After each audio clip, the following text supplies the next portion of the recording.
Well, good evening, everybody. I am Robert Light. I am the president of the BC Humanists. Hello, Kathy's here. That's nice. Somebody, a member of the board.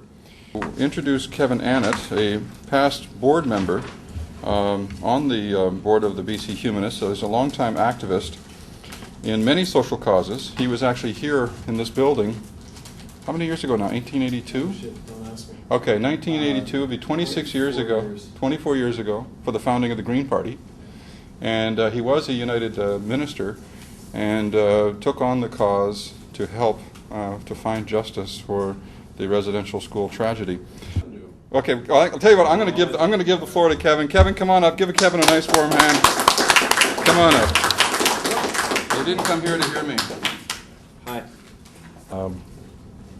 It was interesting watching Harper today and hearing about what happened, because that whole alliance between church and state is still in existence, and that's still colluding very much to hide their crimes, if you like. I'm going to give kind of a recap of what was said today and then talk a little bit about what I feel is the problem with that. So today, I don't want to read out word for word, but basically what happened, if you didn't see it, was Stephen Harper made the apology. Then all the leaders of the parties got to comment, and then finally some of the, what do we call them? paid government-funded native politicians made a statement. Harper, basically, his apology covered two things, and what he essentially apologized for were taking children from their homes and separating them from their culture. He didn't apologize generally for what happened in the residential schools. He confined it to those two issues, which I think is significant, because when you look at the 5 points of genocide in the convention, the United Nations Convention, he only mentioned 1.5 of them. He left out, for example, the deaths of children. He left out preventing births through sterilization programs, and we know those things did happen. We've already documented sterilization clinics here on the coast that were operating under a law brought in BC in 1933, which allowed the involuntary sterilization of Native people. So it was very focused, it was very contained, and it basically said, and I've got text here, you can read it after if you haven't already, it was making a very general apology for the residential schools without going into a lot of details. And I would say that one of the attitudes is that even though the church has committed these crimes clearly, and it's even been proven, if you read the Globe and Mail last year in April, the death rate in the residential schools was talked about there, a report by a man, Dr. Peter Bryce. But Peter Bryce wrote this report in 1907 after he toured the residential schools. And he found that the average death rate was 40 to 60% every year, and that was covered in the Ottawa Citizen. Some of his statistics were showing that half the children are dying because the healthy ones are being taken and put together with the unhealthy ones who are dying of tuberculosis and then never treated. That happening as a deliberate policy. The whole question of intentionality is very key to charging anybody with genocide. And when the quote from Dr. Peter Bryce was, "I believe that conditions are being deliberately created in our residential schools to spread infectious disease," the top medical officer for Indian Affairs is saying kids are being deliberately exposed to disease, yet still today, the government and the churches and the media, by and large, are saying we didn't intend to do it, even though you had a death rate of 50% for 40 years in Canada. It doesn't make sense. But that's the reality. So you have a statement, and the reality conflicts with it.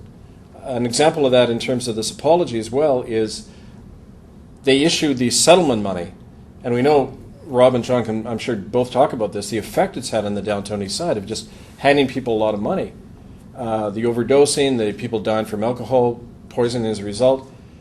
That's the action. The statement is that we're helping heal people. And you see this complete contradiction going on between what's happening on the ground and the official statement. There's a long history of that.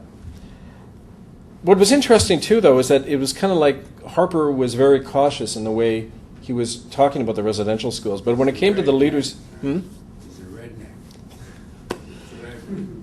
When it came to the leaders of the parties, they went a bit further. And, for example, Gilles Duceppe, in his statement, talked about unmarked graves. Stephen Harper had said there were some deaths. I guess 50% in my book doesn't constitute some, but they were kind of trying to minimize that issue. Gilles Duceppe talked about unmarked graves and a 25 to 45% death rate.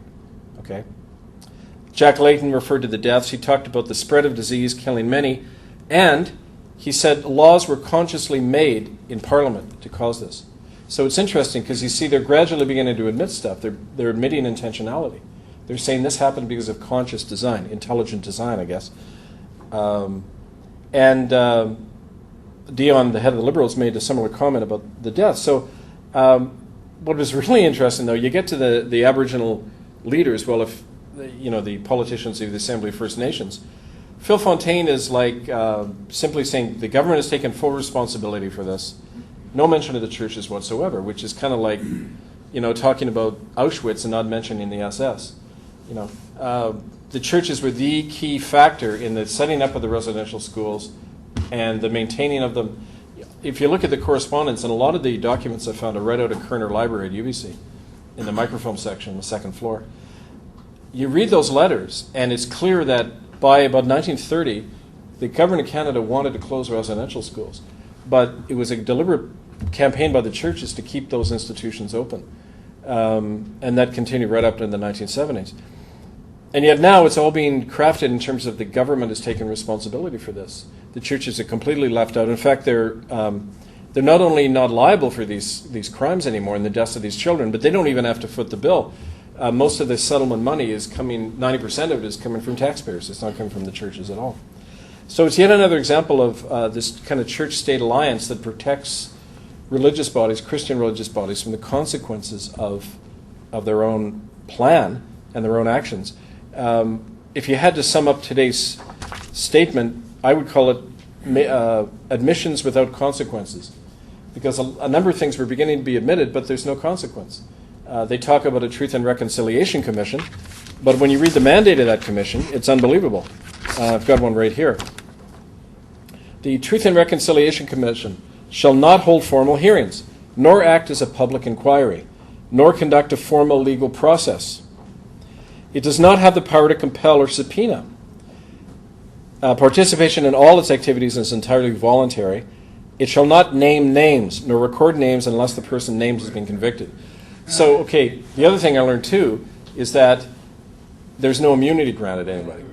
Now, they're always making comparisons to South Africa.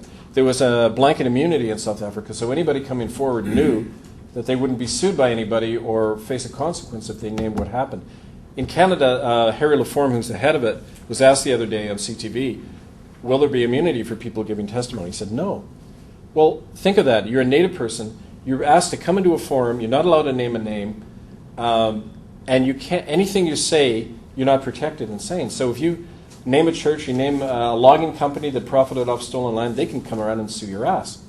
But why would they do that? Why would they set up a system where you can't name names and people aren't protected in their statements unless they were trying to protect perpetrators? So I think under the guise of this, as with the apology, under the guise of a Truth and Reconciliation Commission, you're actually witnessing a process of official silencing and secrecy again. Yeah. And I wonder, what is the silver lining for you and for Rob Morgan and other people who continue to struggle? What is the silver lining for you today and into the future? Well, I'm glad you mentioned that. There are three things that were admitted. Intentionality. They did admit that there were deliberate laws and that they did plan to do these things. That's the first. Secondly, they're admitting deaths, including death by disease. And thirdly, they mentioned unmarked graves. So you see, the kind of official wall of denial that's been there for so long is beginning to crumble. And that's because of all this work that people are doing. And so we are making headways. And I doubt if there'd even be an apology unless people had come forward and started naming these things. So you're right. We have to balance kind of the realistic view with the fact that, yeah, there is change happening. I think that makes it all the more necessary for people to keep pushing and to keep saying that this isn't sufficient, that there has to be a genuine inquiry, there has to be real, naming of names. And that's the big fault of the TRC. They don't allow names to be named. And finding the graves and starting a process of repatriation. Because when you open a grave, that's the final proof. That's the third missing. We've got the eyewitness testimonies, we have the documentation. We're missing the forensic proof, and that's got to come in place for things to... Do you want to change the world? Go beyond protesting. Register your opinion on ourpolls.ca. Let it be counted. On Elections Day, don't give away your right to make decisions. Demand an ongoing direct democracy. When you participate on our social consciousness, we will change the world.